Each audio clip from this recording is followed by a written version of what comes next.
Welcome on into Dynasty Intervention. That's right. We're doing episode 3 of Dynasty Intervention for the 2022 season. Shane is very excited to be here with us, of course, doing that. And of course, we have Jakob down below. But we have a special guest in from CBS Sports. Drum roll, please. All right, we don't have a drum, so we don't have drum roll, but we have. Thank you very much. We have Heath Cummings in from CBS Sports. Heath, what's going on, man? How you doing? I'm just going to say, I'm doing my kind of show tour January, February. I get to a point where I can breathe a little bit. I don't do any podcasts during the season. And so I'm just hitting as many as I can. Those were the most enjoyable first 5 minutes that I have spent with any show so far. So it's a lot of pressure because now you have a chance to be the most enjoyable show. Just don't run it. Much like the roller coaster ride that is BC Public Transit, we're only going downhill. No. We're not going back into that. We're not touching that. So welcome on in, everybody. We have all sorts of, fun stuff going on. Of course, we're not just going to be talking about the dynasty aspect of everything, but yes, we are. It's Dynasty Intervention. But how these teams, dude, Shane, you're going to scare everybody off, okay? We're talking about how these teams can be affected, moving forward for your redraft leagues that you're going to be getting into in 7 months from now. So make sure you guys get out a notebook, write everything down because we know everything that's going to happen in advance. However, we're going to be talking primarily about the quarterback positions and whatnot today. We're going to be going through some of the change that could be happening, some of the drama that's going on. And we're going to start out with some of the news that's breaking. And Tom Brady, obviously, people have been, giving their praises, talking about how great he's been, what they've been, to his life. Meanwhile, the people have been hating on how, he's dominated their entire conference or their entire division for the past few years. So I don't want to spend too much time on that. I want to discuss more about the implications coming up for the NFC and more in particular the NFC South.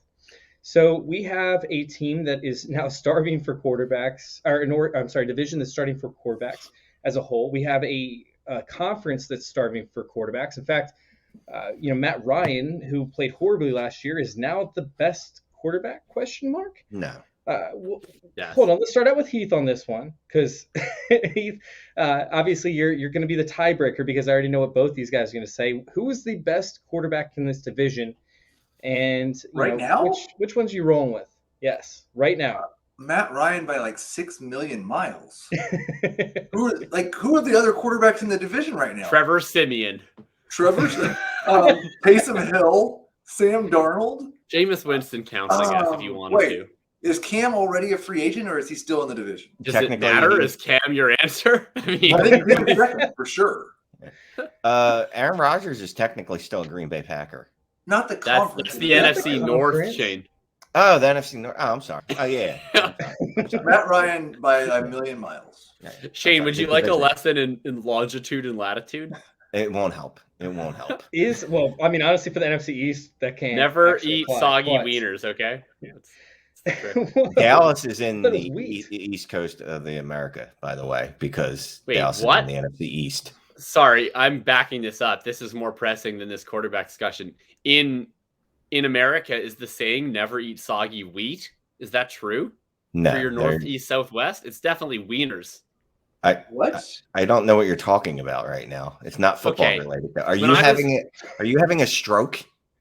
No. Okay. So when you were taught directions in school, Northeast, West, and South, or Northeast, South, and West, that direction in the order that they went. Right. How were you taught?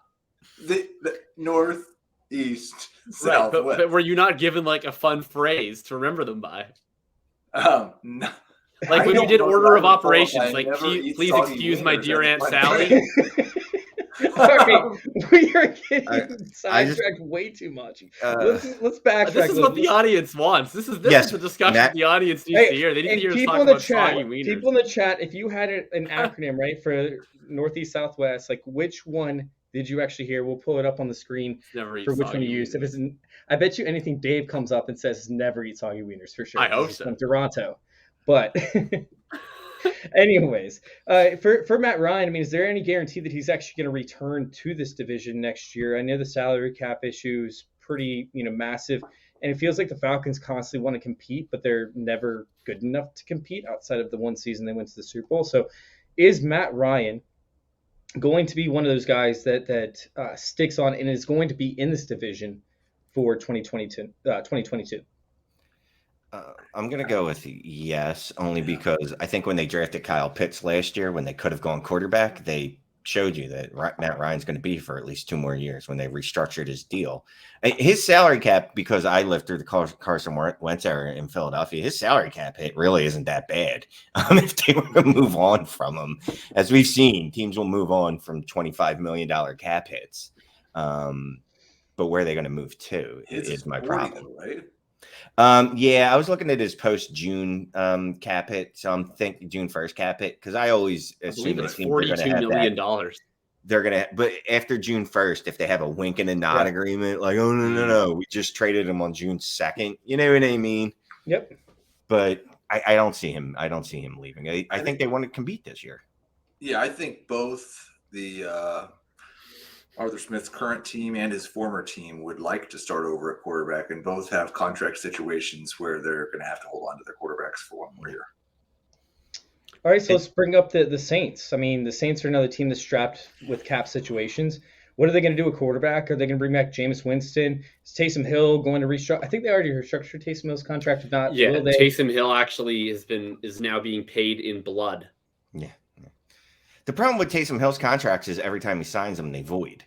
Because it's like, oh, it's a 3-year, $150 million deal, but it's voided immediately. And you're like, I don't understand anything that's happening right now.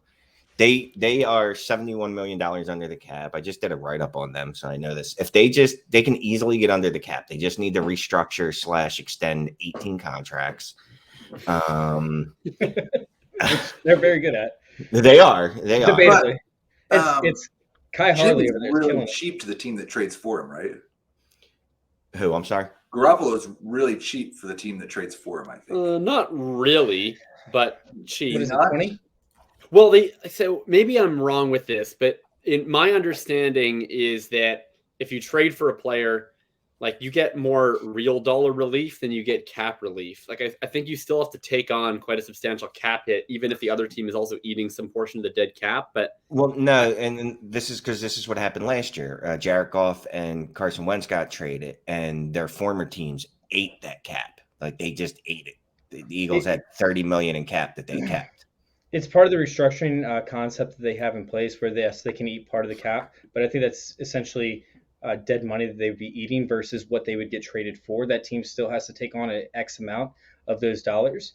It started with the Joe Flacco era when he got traded over to the Denver Broncos, I believe, and that's when they really realized there was a giant loophole in that area. However, you're still going to see a $20 million cap hit likely from Jimmy Garoppolo. Well, I'm looking at Jimmy. I'm assuming Spotrack's numbers are correct because everybody in fantasy football goes to them. And looking at the contract, unless I got the year wrong, I also believe it's 2022. It looks like they could release him and save, if they just wanted to. The dead cap's $1.4 million. Yeah, they can release him and save everything, but if they trade him, same thing. If they trade him, it doesn't matter. But it's a new team that takes on part of the contract that is what we're talking about, right? The team that trades for that quarterback. So that the team that trades for that quarterback is likely going to see at least $20 million minimum for the acquisition of Jimmy Garoppolo. Well, $20 million for a starting quarterback is so great. Pretty relatively cheap. I'd assume Jimmy G, because I am a finance expert. I assume Jimmy G is going to sign. They're going to do a sign and trade deal for him. I don't want him in New Orleans. I want him. I don't even like Jimmy G, but I think he deserves better than that. Either way, the Saints would have to literally restructure everybody in order to make this happen. No. So just 18 people. Just 18. Sorry. 18. They're fine, and they can't re-sign Teron Armstead. So let's hop on real quick to the Panthers. Did the Panthers seize this opportunity? Did their defense step up? Is the coaching, possibly improved a little bit? I'm actually a Panthers fan. I love their defense. I love the direction of the team. I didn't love. You're a Washington fan. I'd love to see what happened with the Panthers as the season started. However, it went downhill very quick. I think this is a division that's going to look like the AFC South, similar, but where you don't have a team that's ready to win it. So any team is pretty much up in there. You could also say NFC East, by the way. But do the Panthers have an opportunity to take this over? We'll start out with Heath. Yeah, I mean, it's all about the quarterback position. Like, if they can go get one of the 2 or 3 big names, and they're probably one of the teams that has the number of assets to be able to make that happen. I think so far the bigger problem has been getting the quarterbacks to waive them on the no trade list. Doesn't seem like anybody yet wants to go to Carolina. Yeah. So that might be the bigger obstacle. But yeah, I absolutely think with their roster, if they could go land one of the top 3 quarterbacks who might be available, I guess we'll say Rodgers, Wilson, Watson, then 100%. And it sounds like they're one of 4 or 5 teams that are going to make every effort. I mean, I think Watson might have to do some deep personal reflection as to his list because, I mean, right now, sounds like he wanted to go to Miami. It doesn't sound like Miami wants him at the moment. You never know what'll happen with the Eagles, but Watson didn't want to go to the Eagles before either. Maybe Denver, but there might not be. I don't know what the abundance of options is on Watson with teams' interest, not just in a quarterback. I mean, every team would be interested in a quarterback of his caliber, but some teams might not be as interested with the situation around him. Carolina seems like they give no fucks, honestly. So they seem quite willing to go after him. I think that he might want to consider that option. I'm not sure why people are so out on Carolina. I mean, I think from the team perspective, they're quite well set up. If you get a quarterback in there, they have DJ Moore. They have decent enough options behind him. They have McCaffrey, of course. They have really a really budding, strong defense. I guess maybe just people don't want to live in Charlotte. I'm not sure. I've never been to Charlotte. It seems like a nice enough place. But yeah, I think they're going to try and find someone. I don't think that they're running it back with Sammy Darnold. That's for sure. But maybe it'll end up being a Jimmy G. Which would be a vast improvement on Sam Darnold. But, I mean, it obviously would not be Aaron Rodgers. No. And obviously, Toronto Dave has to weigh in and let you know that he is underage. So yeah, we've never once sworn on this show before. That's the first time. I thought we were trying to keep it respectable since we had a respectable guest for once, but apparently not. You have a respectable guest on later? Apparently, we're just tossing out F-bombs. Hey, right? I think he started it earlier. Just saying. So Tampa, right? They're up, with a really terrible situation as to where Kyle Trask could be the starting quarterback no, for the Buccaneers. I mean, there's a clear dream scenario here. Aaron Rodgers? I don't know why there's not a hashtag. The Tampa Bay doesn't have the assets, and even if they did, I don't think Green Bay would send them to Tampa Bay. Yeah, no. The clear, we need a hashtag right now. Bring Jameis home. Love it. Bring Jameis home. Yeah. Bring Chris Godwin back. Get the band back together. 5,000, 30 and 30. It's great for fantasy. It's entertaining. It's great drama. I think Bruce Arians might be a little bit too old for this. He might end up having a heart attack halfway through. Well, that's how Byron Leftwich gets his head coaching job. Oh, maybe. So, do you guys watch Yellowstone? No, I've seen commercials for it. I think that analogy doesn't work. But they sent Jameis off for a year to a different teacher to teach him how to be careful with the ball, and now he's going to come back, throw it deep, and be careful with the ball. They could make an ESPN 30 for 30 on this, and then they would call it 30 for 30 with his touchdowns and his picks. Stop. So the issue is with this point, is they only let Jameis throw 30, 35 times a game. Bruce Arians can be like, oh, go up there and chuck it, 50 times. Yeah. And that's where the interceptions come in because he just gets so reckless. Awesome. Well, what do you mean the issue? It's fantastic.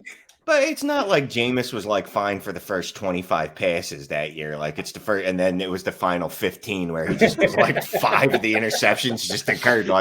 Coach, I told you.